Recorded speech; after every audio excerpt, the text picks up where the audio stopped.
বাংলাদেশের ইতিহাসে শিক্ষা খাতে এত বড় বাজেট কোনো সময় হয়নি। হতে পারে ইউনিভার্সিটিতে একজন অনার্স করছে, তার পাশাপাশি অপশনাল হতে পারে 3 মাসের কোনো অ্যাডিশনাল কোর্স করতে পারছে না, যেটা রিয়েল লাইফের সাথে রিলেটেড কাজ করতে পারবে সেই শিক্ষার্থী, কিংবা কম্পিউটারের ট্রেনিং যার উপর ভিত্তি করে পড়াশোনার পাশাপাশি নিজে একটা আত্মকর্মসংস্থানের ব্যবস্থা করতে পারবে।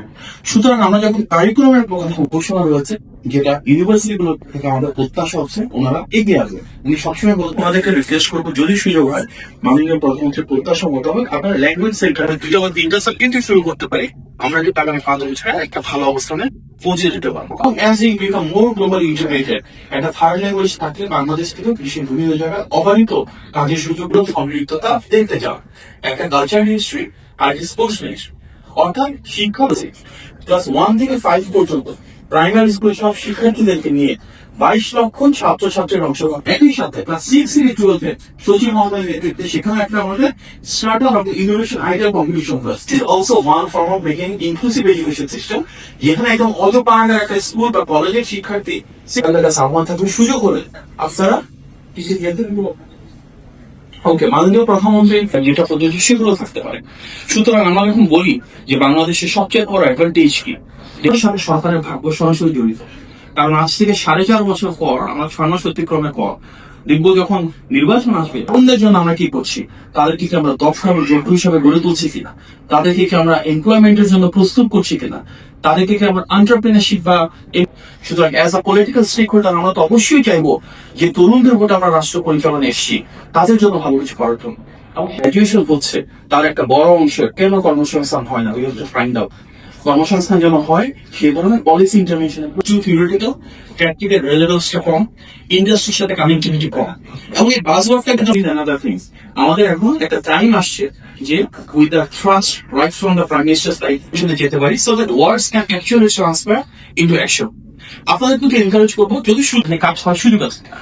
কিছু পলিসি আছে ক্যারিয়ার সার্ভিসটাকে ওপেন করতে চাই, এটা মাননীয় প্রধানমন্ত্রীর একটা ভিশন যে প্রত্যেকটা ইউনিভার্সিটিতে আমরা একটা হাবের মতন গড়ে ডেমোগ্রাফিক ডিভিডেন্ড যেমন আছে, আমাদের বড় ধরনের এন্টারপ্রেনিউরিয়াল মাইন্ডসেটও আছে। বাংলাদেশ থেকে অনেক home grown top technology startup কিন্তু বের হচ্ছে। এবং তার নিয়ে আপনার প্রত্যেকটা ইউনিভার্সিটিতে যদি একটা ইনোভেশন ইকোসিস্টেম তৈরি করতে পারে, স্টার্টআপ গ্রান্ট দেওয়া যেতে পারে, ইউনিভার্সিটির ভেতরে ভাষণ হাফকি করা যায় কিনা, স্টার্টআপ বের করা যায় কিনা, ইনকিউবেশন সেন্টারের মতন করে আমরা তাদেরকে ফ্যাসিলিটি বা প্রোভাইড করতে প্রয়োজন মতো টেলে সাজাতে হবে। আমরা যদি এই বাজেটের দিকে দেখি তাহলে দেখবো যে সিগনিফিকেন্টলি কিন্তু সেটি ইনক্রিজ করা হচ্ছে, এবং মাননীয় অর্থ পরিকল্পনা অনুযায়ী এই বাজেট অ্যালোকেশন করা হচ্ছে। কিন্তু তরুণ রয়েছে তাদেরকে কিভাবে আরো বেশি কার্যকর শিক্ষা করতে হয়, যেখানে তাদের এমপ্লয়মেন্ট হবে, নতুন ভাবে সাজানো যায়। এবং এই জন্য মাননীয় অর্থ পরিকল্পনা আমাদেরকে আমি আপনার সবার পক্ষ থেকে বাজেট থেকে অনেকেই বিদেশে পড়াশোনা করেছি, উইন্ডো কিভাবে ব্রেইন ড্রেন হয়ে চলে যায়, হয়তো সবাই আমাদের আমরা কি কোনোভাবে আমি ফান্ড এলোকেশনটা আলাপ করতে পারবো। আমি জানতে চাচ্ছি আমাদের প্রোগ্রামের মধ্যে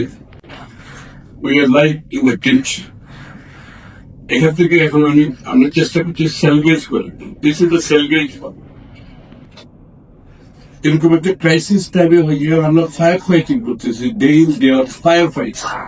সবচেয়ে বড় কথা হচ্ছে শিক্ষা খাতে সবচেয়ে বড় বাজেট বাংলাদেশের ইতিহাসে শিক্ষা খাতে এত বড় বাজেট কোনো সময় হয়নি। এটা হচ্ছে 1 নাম্বার। 2 নাম্বার হচ্ছে শিক্ষার যে জায়গায় গিয়ে পৌঁছেছে সেখান থেকে এখন আমরা সেলভেজ করার চিন্তা করছি শিক্ষা ব্যবস্থা সার্বিকভাবে। এখান থেকে আমরা বেরিয়ে এসে সত্যিকার অর্থে রিয়েল লাইফ নিড বেসড একটা এডুকেশন, যেটা আমরা সেখানে যেতে চাচ্ছি। দেশের বাইরে নিড বেসড একটা এডুকেশন দরকার। এবং আমাদের যে রেটিংস আছে, গ্লোবাল রেটিংসে আমাদের যেখানে যাওয়ার কথা সেখানে আমাদের পৌঁছতে হবে। আমাদের ছেলে মেয়েরা লেখাপড়া শেষ করে যে তাদের ক্রেডিট ট্রান্সফারের কথাটা আসছে, এখানে ক্রেডিট ট্রান্সফার গ্লোবালি যাতে করতে পারে। সুতরাং একটা মানসম্পন্ন শিক্ষা ব্যবস্থা যেখান থেকে সকলের ব্যক্তিগত ক্যারিয়ারও যেভাবে বিল্ড আপ করতে পারবে, দেশের উন্নয়নে দেশের অগ্রগতিতে যাতে তারা সহায়তা করতে পারে, সহযোগিতা।